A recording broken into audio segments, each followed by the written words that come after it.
The morning of the auction, there were 27 sheep nobody wanted.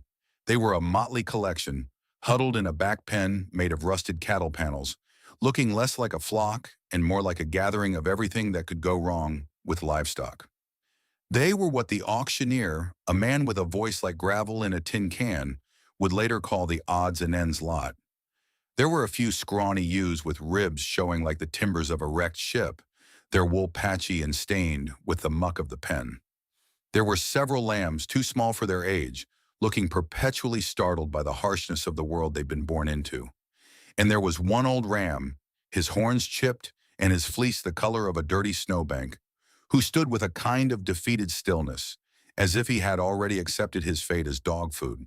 They were the leftovers, the culls, the living arithmetic of a bad year and poor breeding, and the seasoned farmers who walked the pens that morning gave them no more than a passing glance, a slight shake of the head, a quiet chuckle.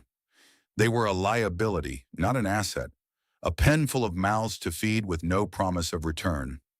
It was into this scene of casual dismissal that Ilara stepped, moving with a quietness that made her seem to sink into the background noise of the sale yard. She had returned to the valley a month prior, not in triumph, but in a retreat so complete it felt like a surrender. The city which she had fled to with such high hopes after college had finally wrung her dry, leaving her with a hollow feeling in her chest and a severance package that was just enough to be insulting.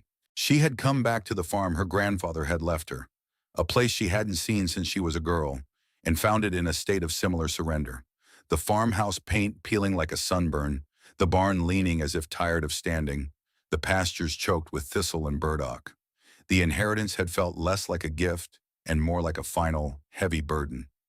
She had no plan, only a dwindling bank account and a pervasive sense of having been misplaced by life. She walked past the pens of prize Angus steers, their hides glossy and their muscles bunched like coiled ropes, and past the pens of healthy ewes with their fat, frolicking lambs. She ignored the swaggering men who bid on them, with loud voices and confident gestures, men who knew the land and its rules. Instead, she went directly to the back pen, the one everyone else ignored. She stood there for a long time, longer than seemed reasonable, her hands resting on the top rail of the rusty gate. She wasn't looking at them as a whole, as a problem to be solved or a loss to be minimized. She was looking at each one. She saw the way one of the scrawny ewes, despite its condition, kept a careful eye on the smallest lamb, nudging it gently away from the jostling of the others. She noticed how the old ram, for all his defeated posture, still stood on the windward side of the group, as if to break the chill breeze for them. She saw a flicker of something in their eyes, a deep and stubborn wanting to live that the healthy, well-fed animals in the front pens didn't seem to possess. They had a different kind of knowledge in their bones, the knowledge of hardship. They were survivors. While the other farmers saw 27 failures, Ilara saw a story of resilience, however tattered and thin. She felt a kinship with them, with their unwantedness, with their quiet refusal to simply lie down and be done with it. After nearly an hour of this silent communion, she felt a shift inside her, not a grand decision, but a quiet settling, the way dust settles in a long, undisturbed room. When the odds and ends lot came up, it was the last of the day. The crowd had thinned, the serious buyers having already loaded their trailers and headed home. The auctioneer, eager to finish, started the bidding low, more as a joke than a serious offer. "All right, folks, let's clean out the back 40, he rasped. "Who'll give me $50 for the lot? $50 for a whole new set of problems." A ripple of laughter went through the remaining handful of men. It was then that Ilara, from the back of the bleachers, raised her numbered card. The auctioneer squinted. "Got 50 from the lady in the back. Do I hear 60? 50 is all it is. Sold for $50 to number 73. There was a moment of stunned silence, followed by a burst of incredulous laughter. It wasn't the kind, communal laughter of a shared joke. It was sharp and pointed, the laughter of men who thought they were witnessing the height of foolishness.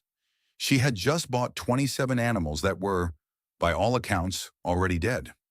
As she walked to the clerk's office to pay her $50 and arrange for a borrowed rattling trailer, a man detached himself from the group by the loading chute. He was Jedediah Miller, A man whose success was as visible and solid as the new red barn that sat on his immaculate farm overlooking the valley. His fields were the greenest, his cattle the fattest, his trucks the newest. He was the undisputed king of conventional farming in the county, a man whose opinion carried the weight of a bumper crop. He tipped his hat, a gesture that was more condescension than courtesy. "Ma'am," he said, his voice loud enough for the others to hear. "I don't know what they taught you in the city, but out here, that's what we call buying 27 funerals."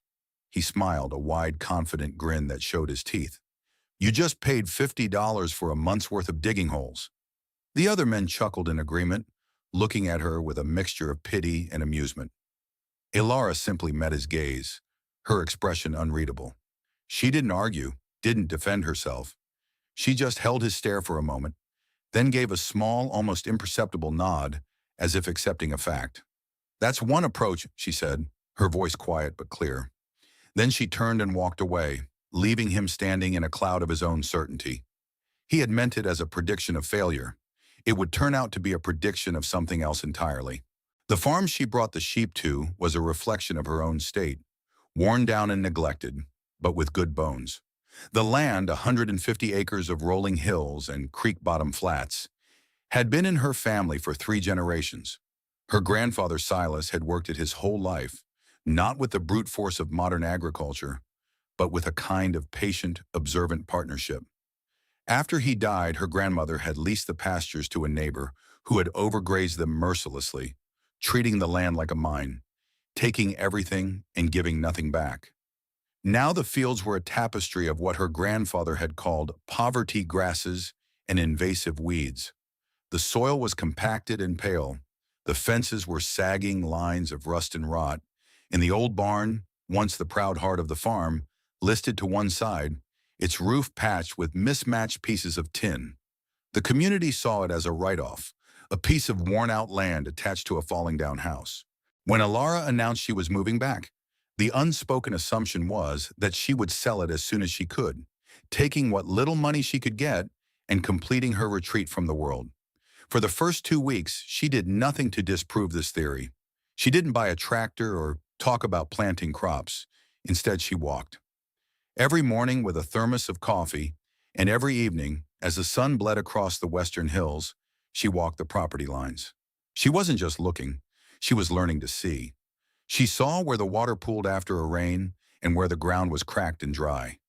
She noticed the subtle shifts in vegetation, where the hardy clover still fought for a foothold against the encroaching thistle. She followed the deer trails through the woods, noting the trees they favored for scratching their antlers.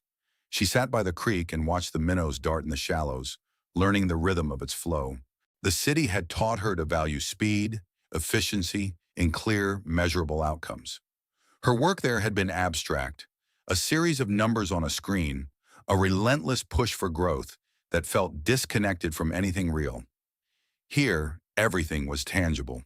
The rough bark of an oak tree, the cool dampness of the soil in the creek bottom, the sharp scent of pine in the wooded uplands. It was slow, quiet, and deeply real. Instead of scattering her focus further, something in her began to settle. The constant, low-grade anxiety that had been her companion in the city began to recede, replaced by a quiet sense of purpose. She wasn't running from a burden anymore. She was learning to understand a legacy. The sheep, in their own way, were doing the same. She had put them in a small, overgrown pasture behind the barn, a place with a little bit of everything: some sparse grass, a thicket of wild roses for shelter, and a stand of willows near a sluggish spring. She didn't give them grain or supplements, just fresh water and a block of salt. For the first few days, they huddled together, suspicious of their good fortune. Then slowly, they began to explore. They ignored the tough, unpalatable grasses and went straight for the weeds. They nibbled the tops off the thistle, devoured the broad leaves of the plantain, and trimmed the wild rose bushes with a surprising delicacy. They were not just eating, they were medicating, instinctively seeking out the plants that would purge the parasites from their guts and provide the minerals their bodies craved. They were healing themselves with the land, and in doing so, they were beginning to heal the land itself. Their sharp hooves broke up the compacted soil, and their droppings, rich in seeds from the plants they ate, began to fertilize the exhausted ground. It was a slow, almost invisible process, a partnership of need and opportunity. One rainy afternoon, while exploring the dusty, forgotten corners of the farmhouse attic, Elara found the source of the wisdom she was only just beginning to intuit. Tucked away in a heavy cedar chest, beneath a pile of her grandmother's quilts, was a stack of a dozen leather-bound notebooks. They were her grandfather Silas's farm journals, spanning nearly 50 years. She sat on the dusty floorboards, the smell of cedar and old paper filling the air, and opened the first one. The pages were filled with his neat, deliberate script, a record not just of planting dates and rainfall totals, but of a deep and abiding conversation with the land.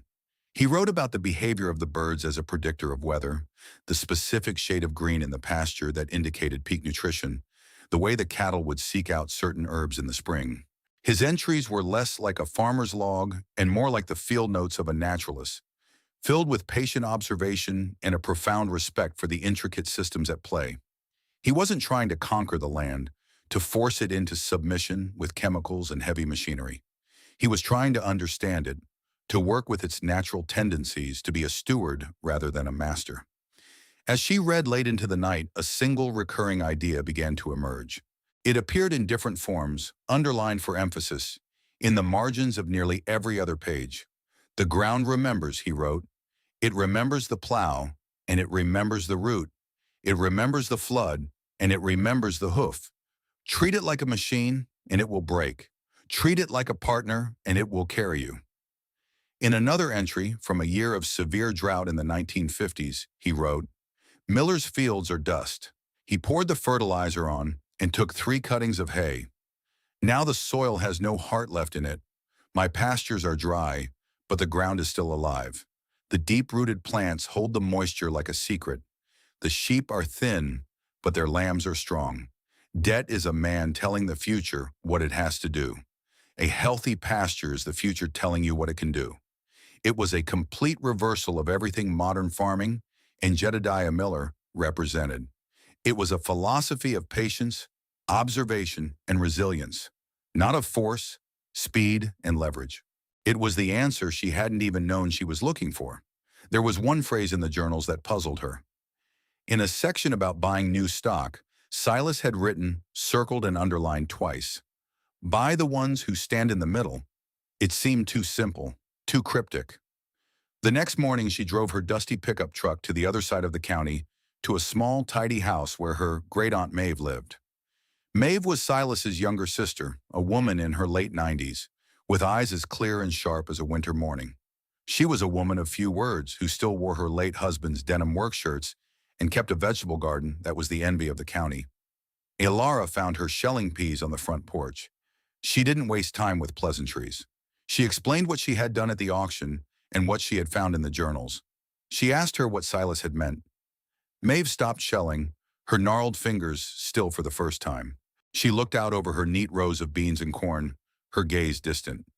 Silas always said the strongest animal isn't the one pushing at the front of the pack or the one cowering at the back, she said, her voice dry and rustling like corn husks.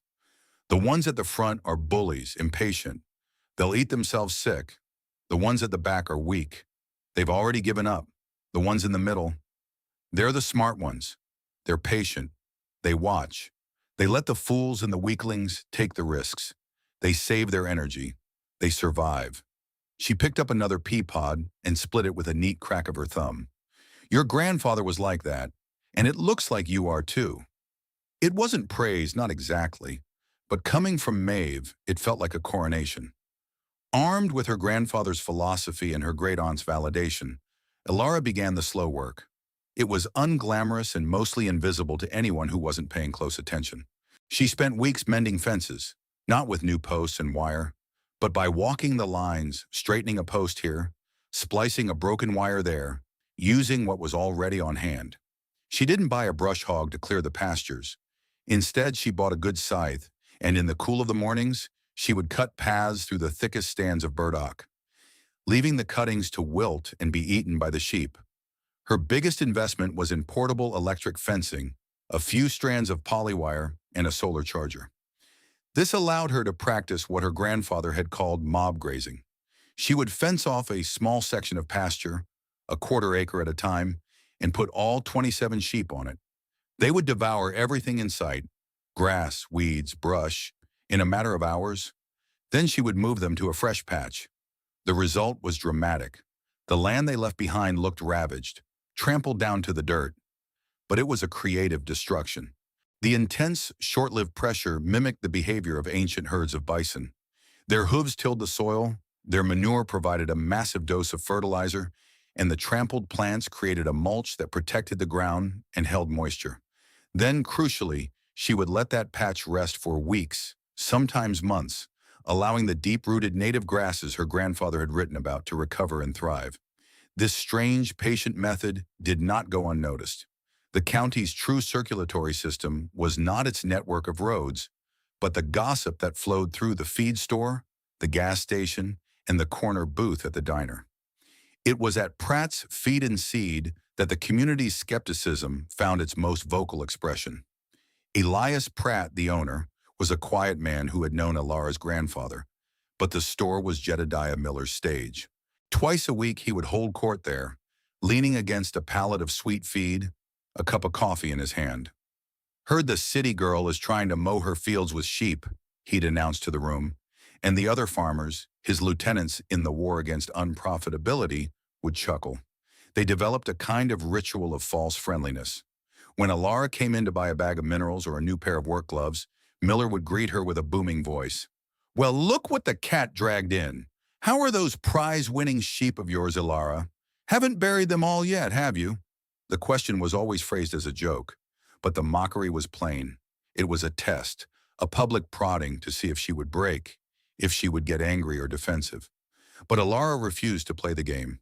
She would meet Miller's booming condescension with a level, quiet calm that seemed to suck the air out of his performance. To his question about her prize-winning sheep, she would simply reply, "They're doing fine, Jedediah. Thank you for asking." She would say it plainly without a trace of sarcasm or resentment, her voice even and her gaze direct. Then she would turn back to Elias Pratt and ask him about the forecast or the price of fencing staples. Her refusal to be baited, her lack of defensiveness, was more powerful than any angry retort could have been. It took the fun out of the question. It left Miller and his audience in an awkward silence, the joke having fallen flat. They had expected a show, a confrontation, and instead they got nothing. Just a quiet woman buying a bag of salt and going about her business. The laughter began to sound hollow, the mockery less certain.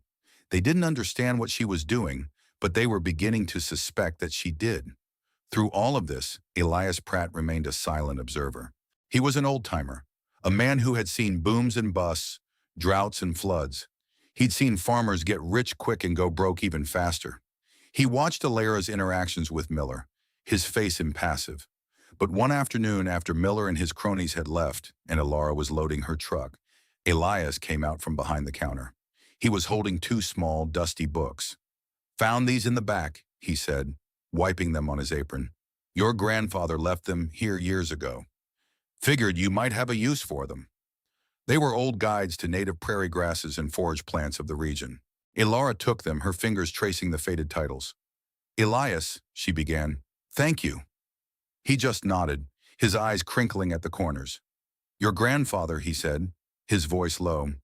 "He used to do things people laughed at too. Right up until the day they started asking him for advice." He looked out across the parking lot toward the hills where her farm lay. "People have forgotten how to listen to the land. They only know how to shout at it."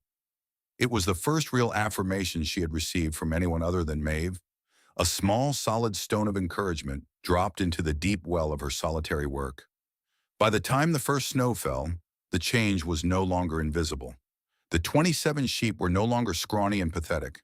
Their coats were thick and oily with lanolin, their bodies filled out, their eyes bright and alert. They moved across the pasture not as a huddled mass of victims, but as a cohesive, confident flock. They had not only survived, they had thrived. And in the spring, the first tangible proof of her success began to appear. One by one, the ewes gave birth. The lambs were small but vigorous, up on their feet and nursing within minutes. They were born on pasture, in the clean air, and they possessed a hardiness that shed-born lambs lacked. Alara would walk among them in the mornings, a notebook in her hand, making her own entries, just as her grandfather had. She noted the birth of a set of twins from the very ewe she had noticed on auction day, the one who had protected the smallest lamb. She felt a quiet, profound satisfaction, a feeling as deep and solid as the bedrock beneath her fields. She wrote it down in her notebook.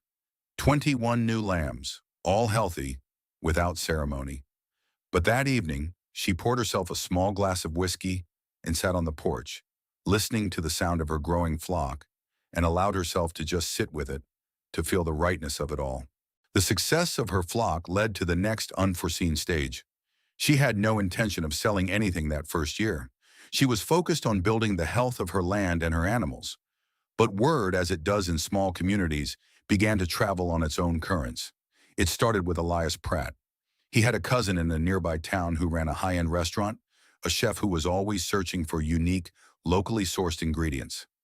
Elias, in his quiet way, mentioned Alara's sheep. The chef, intrigued by the story, drove out to the farm one day. He wasn't impressed by the leaning barn or the rusty truck, but he was impressed by the land. He walked through the pastures, his fancy city shoes getting dusty, and he saw the diversity of the plants, the richness of the soil under the thick thatch of resting grass. He saw the health of the animals. He asked to buy a few lambs. Alara was hesitant, but the price he offered was more than fair. A few weeks later, he called her. His customers were raving about the flavor of the lamb. It didn't taste like commercial, grain-fed lamb. It tasted, he said, of sunlight and clover and wild herbs. It tasted of the land itself. He wanted more. He asked her what she called her farm. "I don't," she said. He laughed. "Well, you should. How about Burnt Fork, after the creek?" And so, without a marketing plan or a business strategy, Burnt Fork Farm was born. That summer, the sky forgot how to rain. It began in June, with a few weeks of unseasonably hot, dry weather. People welcomed it at first, a good start to summer, but the weeks turned into a month, and the month turned into two. The sun beat down with a relentless, brassy glare. The creek slowed to a trickle and then stopped altogether. The ponds on the farms of her neighbors began to shrink, their edges receding to reveal cracked mud plains. The corn in the fields, the corn that was supposed to be knee-high by the 4th of July, turned a sickly yellow-green, its leaves curling in on themselves as if in prayer for a drop of moisture.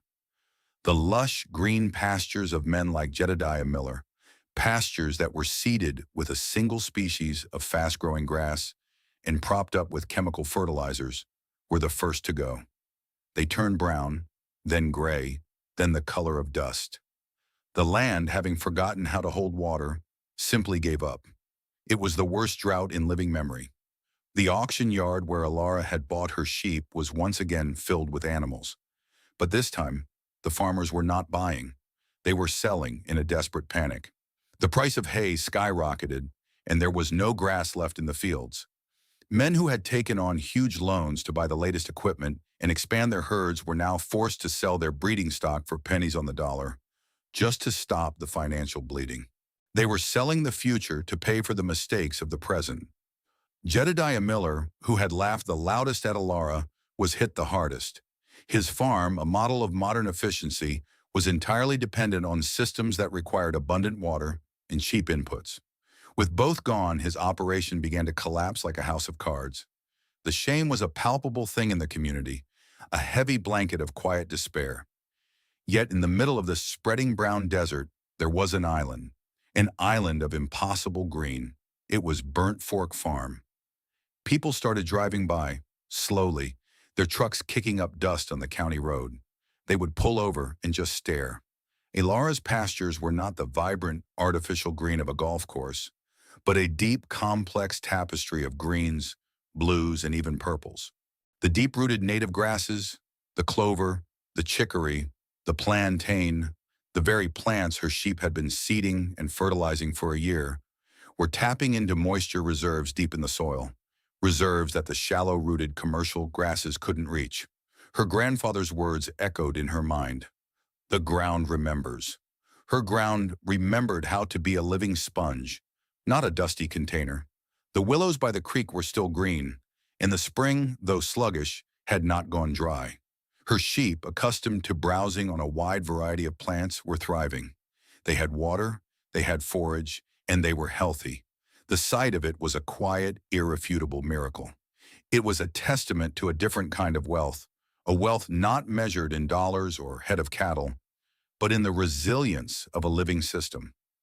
It was the vindication she had never asked for, but had earned with every step she had taken. The laughter had stopped. In its place was a stunned, respectful silence. One evening in late August, as the drought held the county in its fist, a dusty red truck pulled into Alara's driveway. It was Jedediah Miller. He got out and stood for a long moment, his hat in his hand, looking not at her, but at her fields. He looked at the healthy, grazing sheep, at the greenness that seemed to defy the very laws of nature, as he understood them. He looked like a man who had come to the site of his own shipwreck. Alara came out onto the porch but didn't speak, just waited. Finally, he turned to face her. His usual bluster was gone, replaced by a weary resignation. The confidence had been baked out of him by the relentless sun. He looked at her thriving land, then back at his own dusty reflection in her window.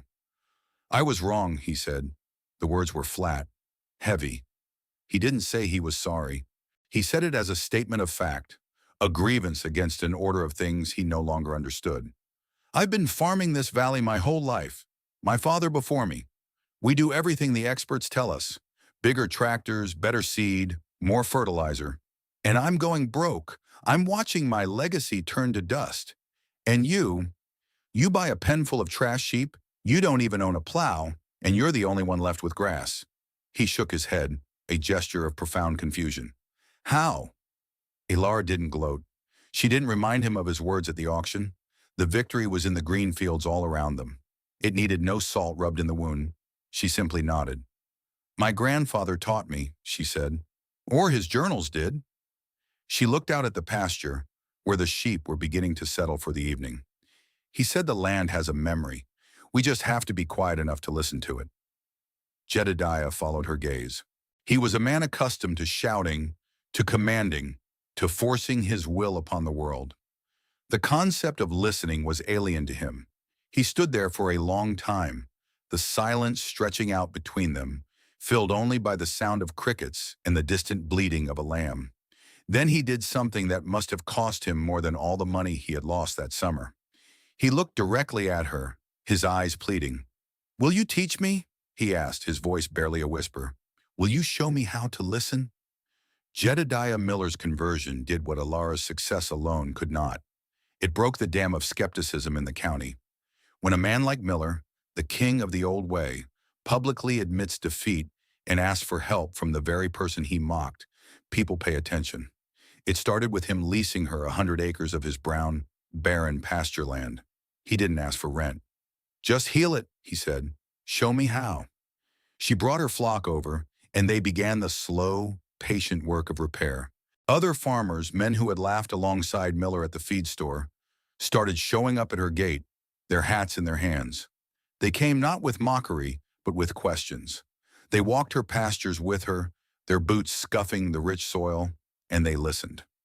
She didn't lecture them. She showed them.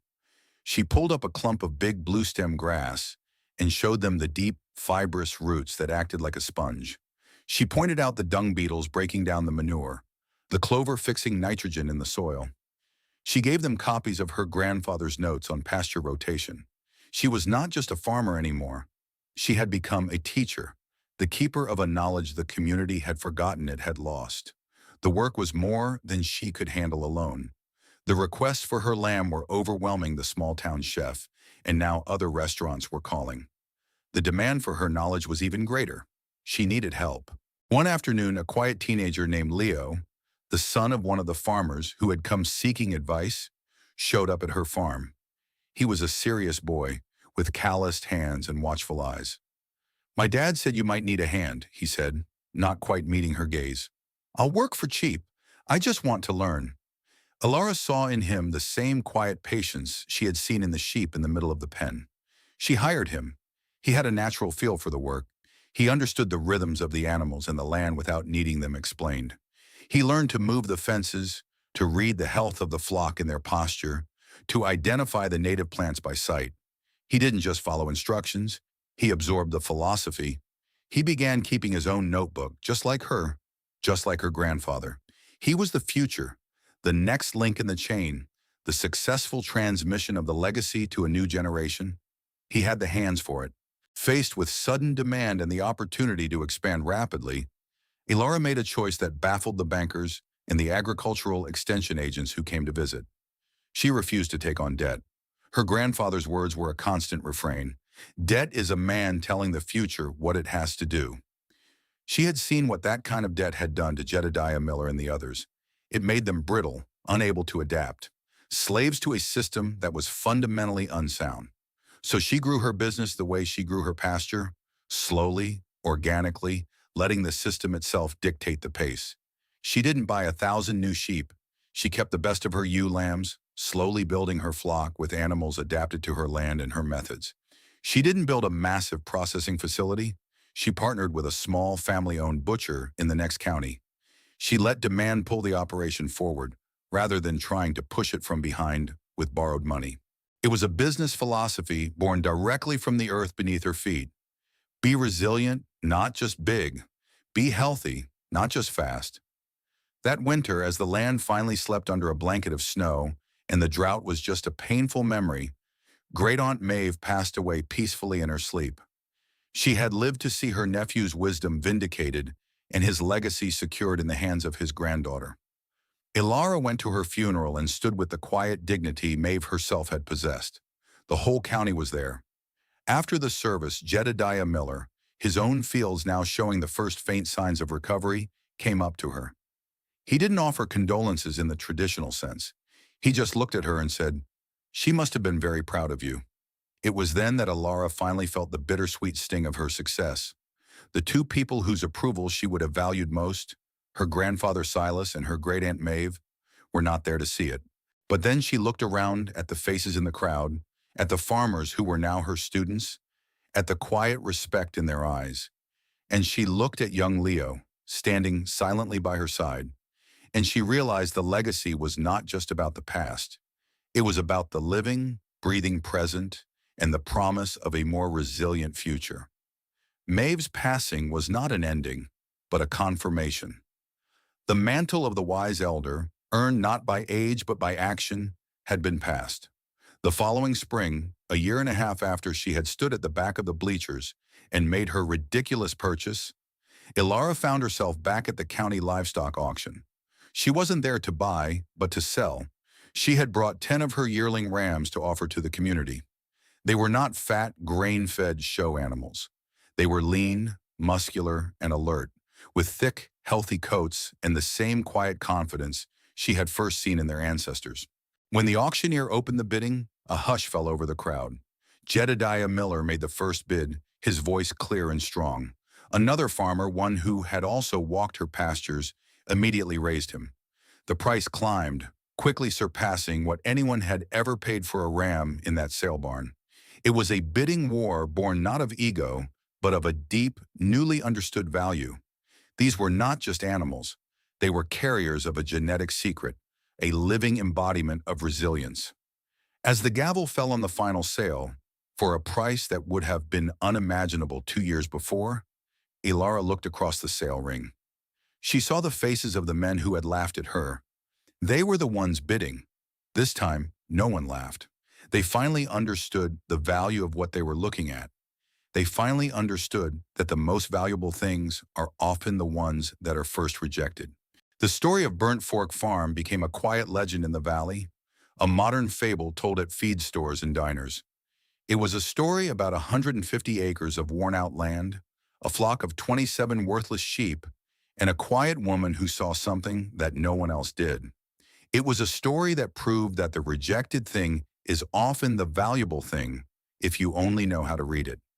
It was a story that showed, in the most tangible way possible, that patience beats money and attention beats force. It was a story about the wisdom of listening to the deep, slow memory of the ground beneath our feet. And it was a story that demonstrated, with the irrefutable clarity of a green field in a brown, dusty world, that true worth does not need to argue or shout or defend itself, because in the end, it simply proves itself.